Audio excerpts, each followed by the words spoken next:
किसान भाइयों नमस्कार। मैं हूँ दशरथ धाकड़। आप देख रहे हैं डी फार्मिंग यूट्यूब चैनल।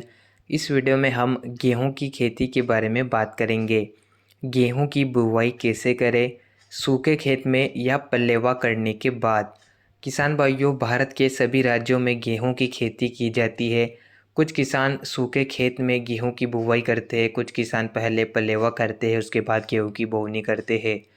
आपको गेहूं की बुवाई किस प्रकार से करना चाहिए, दोनों ही तरीक़ों में से कौन सा तरीका बेस्ट है, किस तरीके से हम गेहूं की खेती से अच्छा उत्पादन ले सकते हैं, इस वीडियो को पूरा ज़रूर देखिए। जो किसान हमारे चैनल पर नए हो, चैनल को सब्सक्राइब कर दीजिए। इस वीडियो को बढ़ चढ़ कर लाइक और अपने किसान साथियों के साथ शेयर भी अवश्य कीजिए। तो चलिए वीडियो को शुरू करते हैं। किसान भाइयों, 15 नवंबर के बाद गेहूं की बुवाई शुरू हो जाती है। सबसे अच्छा समय माना जाता है नवंबर का मध्यम सप्ताह गेहूं की बुवाई के लिए काफ़ी अच्छा समय है। इसी समय से आप गेहूं की बुवाई शुरू कर दें।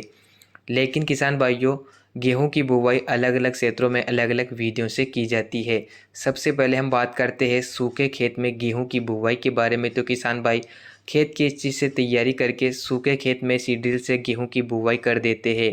इस तरीके में कुछ फ़ायदे और कुछ नुकसान दोनों आपको देखने को मिलते हैं। जैसे कि फ़ायदों के बारे में बात करें तो इस तरीके से बुवाई करने से गेहूं की हम समय पर बुवाई कर सकते हैं। अतिरिक्त सिंचाई की आवश्यकता नहीं होती है।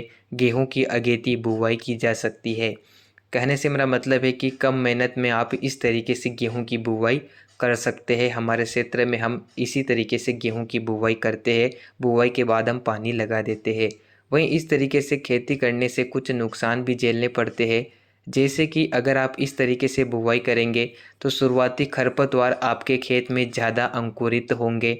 इसके अलावा अगेती बुवाई अगर आप करेंगे तो इस तरीके से आप गेहूं की बुवाई आसानी से कर सकते हैं। इसके अलावा बात करते हैं पलेवा करने के बाद गेहूं की बुवाई के बारे में। तो अगर आप पलेवा करके गेहूं की बुवाई कर रहे हैं तो आप पचेती बुवाई के रूप में इस विधि का चयन ना करें, क्योंकि अगर आप वैसे ही गेहूं की बुवाई में लेट हो रहे हैं और अगर आप पलेवा करेंगे तो आपको बहुत ज़्यादा समय लग जाएगा, जिससे गेहूं की बुवाई लेट होगी। इस तरीके से गेहूं की बुवाई करने से अतिरिक्त सिंचाई की आवश्यकता होती है। साथ ही गेहूं की पचेती बुवाई के लिए यह विधि उपयुक्त नहीं है। इस विधि से आपकी मेहनत ज़्यादा लगती है, क्योंकि पहले खेत में पलेवा करना पड़ता है, खेत की जुताई करनी होती है, क्यारियाँ डालनी होती है। उसके बाद दोबारा फिर से खेत से जब नमी सूख जाती है उसके बाद क्यारियाँ डालकर खेत में गेहूं की बुवाई की जाती है।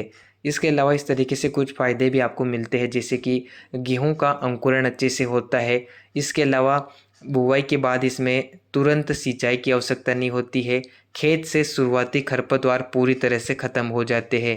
पहले पलेवा करेंगे तो जो खरपतवार है सभी अंकुरित हो जाएंगे।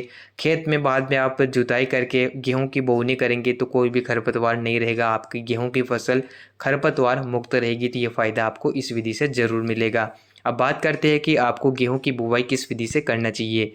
मेरे हिसाब से अगर आप गेहूं की अगेती बुवाई कर रहे हैं तो पलेवा करने के बाद आप गेहूं की बुवाई कर सकते हैं। अगर आप पचेती गेहूं की बुवाई कर रहे हैं तो सूखे खेत में गेहूं की बुवाई कर सकते हैं। दोनों ही तरीके अपने अपने स्थान पर बेस्ट है। हमारे क्षेत्र में सूखे में बुवाई की जाती है और हम इसी विधि को अपनाते हैं। कमेंट करके ज़रूर बताइए कि आप गेहूँ की बुवाई किस प्रकार से करते हैं। इस वीडियो को लाइक और अपने किसान साथियों के साथ शेयर करें। मिलते हैं नई वीडियो में। धन्यवाद।